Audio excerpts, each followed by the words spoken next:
The state's transportation trust fund is broke. Maybe we could have a fundraiser for it at Revel. There won't be much going on there this week anyway. I'm Luke Margolis. This is New Jersey Power and Politics.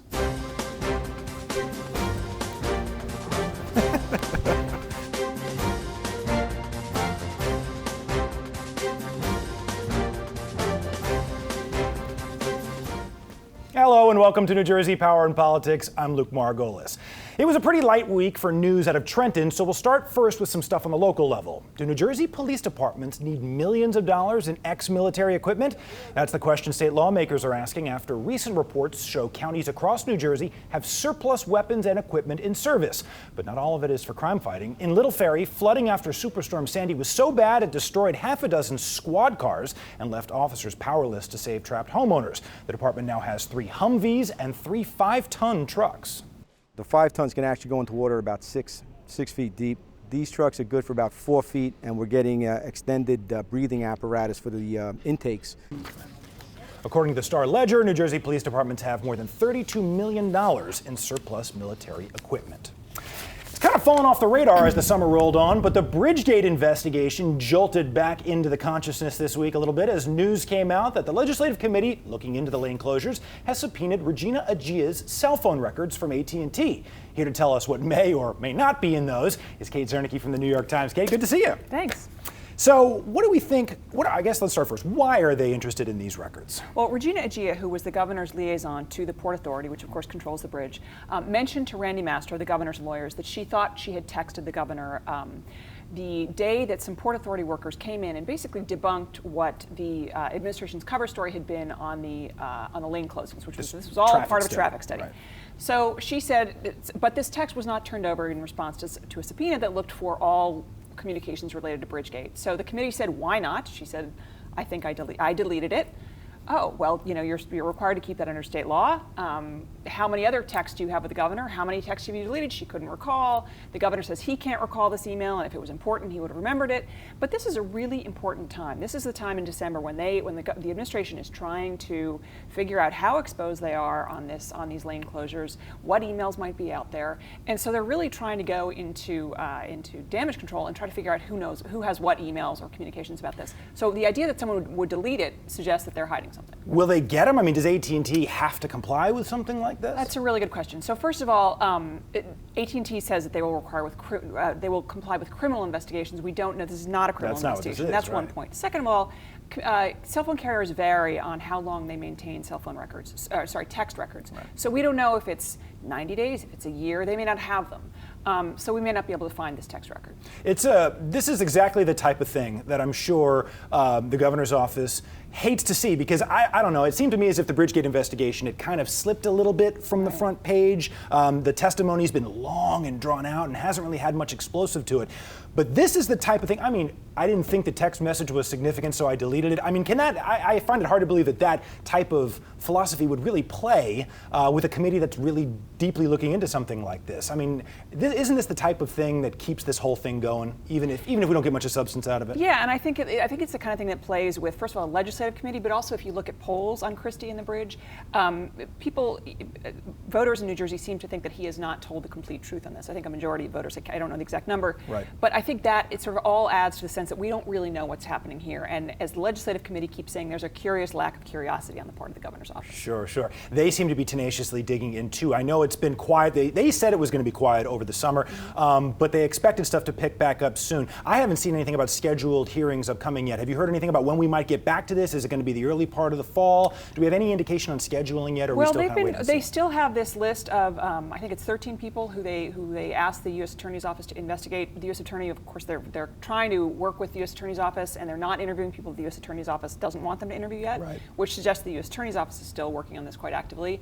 But so they're waiting to talk to those people. They've been, in the meantime, doing some behind the scenes, behind the scenes interviews with their counsel and some other witnesses. So they're doing quieter work. They don't have anyone scheduled to come in on. Fishman's been pretty tight-lipped about this whole thing. Have you guys been able to glean at all at the Times about where he might be going with this? Or I think his last comment was, anybody who thinks they know what I'm doing is mistaken. Right, so I don't want to be mistaken. But no, I mean, I think we know that we've heard from some of the lawyers who've been in there with the clients that they're looking at this whole idea of, how do you conduct a traffic study? If this had been a legitimate traffic study, how would it have been done? Right. So that's sort of It kind of blew my mind to think we're about 1 calendar year removed from this whole thing. Yes. I mean, the year flew by, basically. Do you think we're any closer to figuring out where this whole thing, I know we've learned a lot, but are we any closer to figuring out what really played itself out here at the bridge 1 year later? I don't know. I mean, certainly we're no closer to figuring out what the charge might be if there are indictments in this case. Right. So I think that's the big question. I think we know that there was some kind of prank that went on there. It was tried to cover up as a traffic study. Why this happened, that's still a question that's huge, hanging out there. And I got to believe it's going to only get asked more as Governor Christie's presidential ambitions kind of come into tighter focus. And I think also we'll see some anniversary stories and Those raise it are fun. again. Right? All right, Exactly. Okay, good to see you. Thanks for coming in. All right, folks, stick around. We have a whole lot more coming up today. We're going to continue our look at this fall's candidates for Congress. We're going to head down to District 3, where Republican Tom MacArthur hopes to keep that seat in GOP hands. But first, school bells will begin ringing all over the state next week. Find out what education issues will rile up the State House this session with the chairman of the State Assembly's Education Committee. Power and Politics will be right back after a quick break.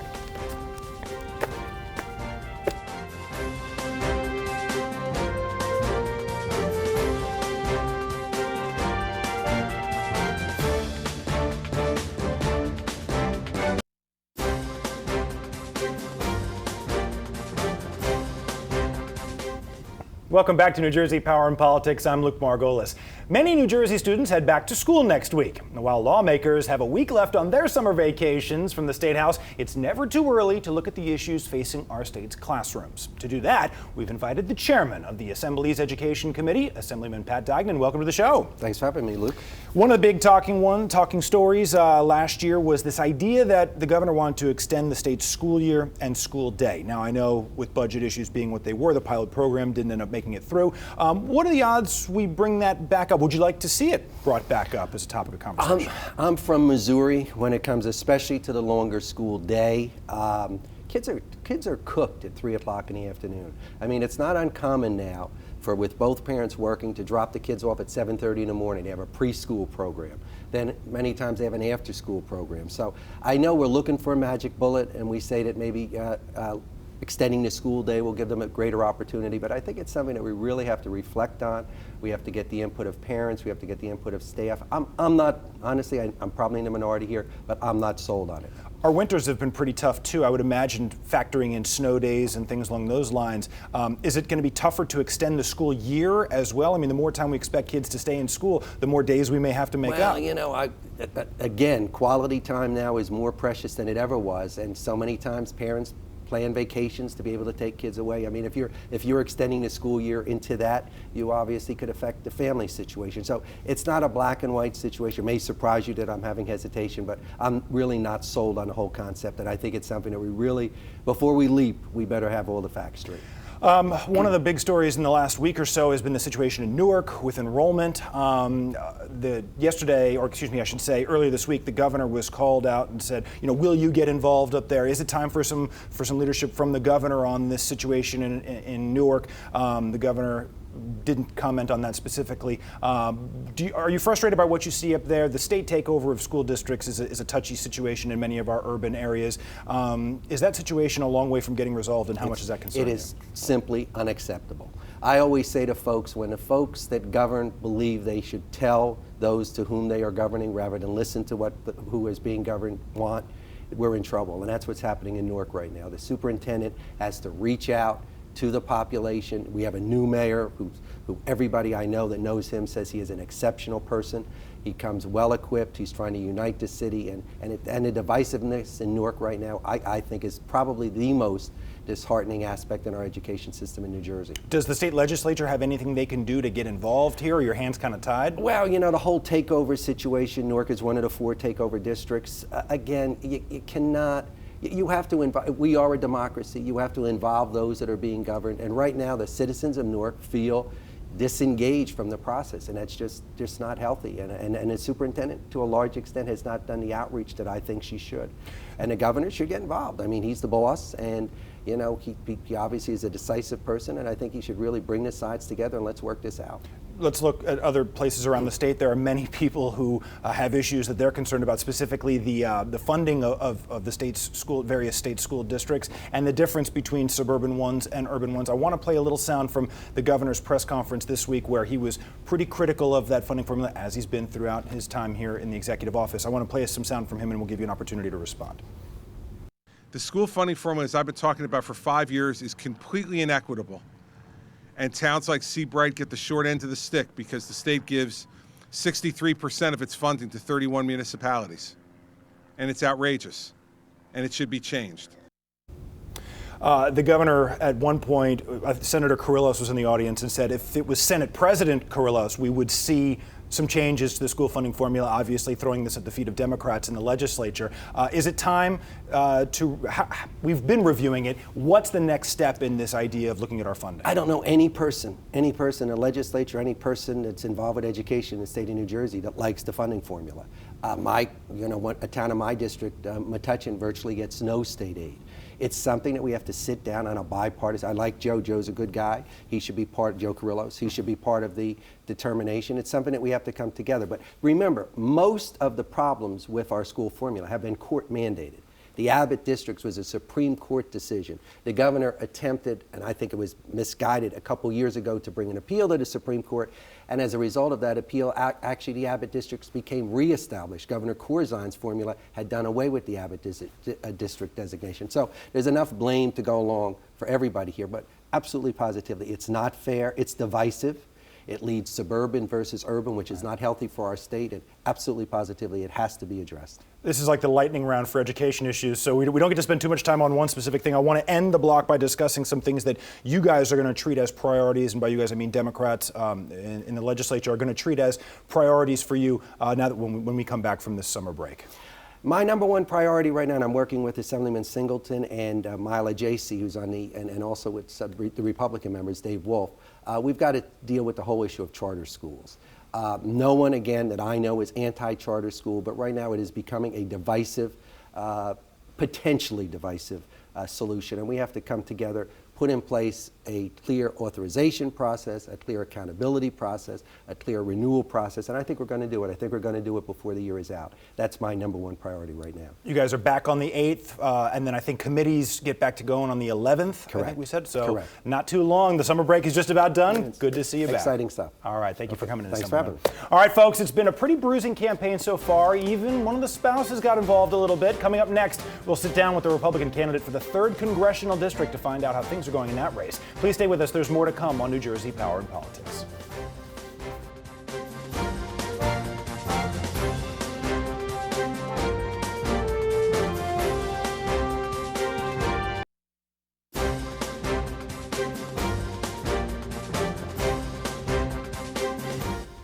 Welcome back to New Jersey Power and Politics. I'm Luke Margolis. New Jersey's 3rd Congressional District needs some new representation. Incumbent Republican John Runyon isn't seeking re-election, so to replace him, a Democratic freeholder from Burlington County, and Tom MacArthur, the Republican former mayor of Randolph, now a resident of Ocean County, are squaring off. And today we continue our look at some of the most competitive districts by welcoming in Tom MacArthur. Thanks for coming in. Thank you, Luke. My pleasure. So as I said, this district is in Republican hands currently, but it did vote for President Obama in 2012. Do you have to moderate a conservative message to reach the majority of voters here? How do you think you're going to connect with folks here in the 3rd? Well, I think my message does connect. The people in this district don't want the hyper-partisanship that you see across the country. And it's what's frozen Washington in inaction. We have members within the House who fight with one another. We have 2 houses of Congress that can't get along. And we have inaction in the White House. So I think voters want people that can bridge that and can work with everybody. Let's talk about some of the issues that you are focused on. You're a guy with private sector experience. I'm wondering, is it economic issues? Because there's a lot going on in this country right now that people seem to be, we've got international stuff you'll need to be focused on as a federal official. What are the issues that you intend to bring to Washington, D.C. to be your top priorities, if you will? Well, you mentioned the economy, and that is top, because that's the foundation upon which everything else gets built. And You have a weak economy, you have difficulty responding to all the critical issues that face us. If you have a strong economy, you can invest in the things that move forward our national priorities. Unfortunately, we have weak leadership today, and we have a struggling economy still, what I would call a part-time economy. Still, I mean, even though GDP was up, you still think we're in a struggling economy? You know, the Wall Street Journal just reported recently that only 47% of Americans are working in full-time jobs. And so we have an economy where people are working longer for less, where seniors are being squeezed, and those with jobs are not in the jobs often that they want, or they're not working the kind of hours that they want. We have real work to do in stimulating our economy, and I believe the federal government can be a force for good if it adopts the right policies. So you're not... The big debate appears to be, at least amongst some folks in conservative circles in the House, is this reeling back of government, this limiting of government authority. You believe then that government can be a positive influence? You don't believe in necessarily starving government to death, so to speak?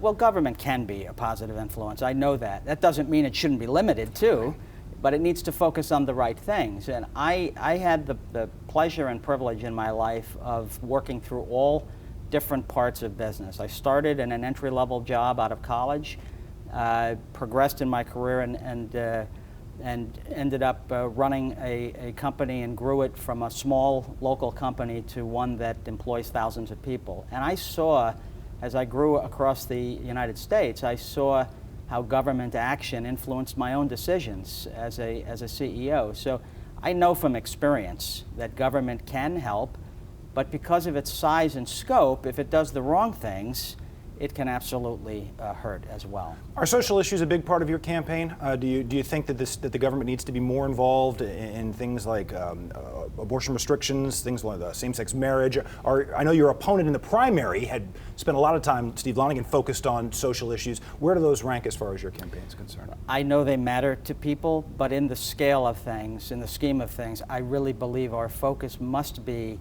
on issues like the economy, building stronger jobs, addressing issues like health care, saving the joint base in the middle of this district, and making sure that more critical missions get placed there for the health of people here, our place in the world. These are the issues that I think both Republicans and Democrats should be focused on solving. I got to ask you one last one. It's been a tough campaign. The press releases on both sides have been not always friendly towards the other candidate. In the primary, both yourself and Steve Lonegan couldn't really address the issue of your original residency being from outside of the state, because Steve Lonegan, with his history as mayor of Bogota, had no firmer ground to that than you do. But Amy Bellegarde, her campaign has suggested that they're going to attempt, if they haven't as much already, made that a bit of an issue in this campaign. How do you respond to criticisms that you just bounced into the third to get yourself a seat in Congress? Well, it's another distraction. First, the ads that the Democrats and Ms. Bellegarde have been running have been trying to cut my business career, because they recognize that's an area where I have a strength that she doesn't have. And voters are now hearing the truth that factcheck.org has called that ad false, the attacks against me false, and they've described, this is an independent, nonpartisan group, factcheck.org, they've described it as a pattern of deception. So that ad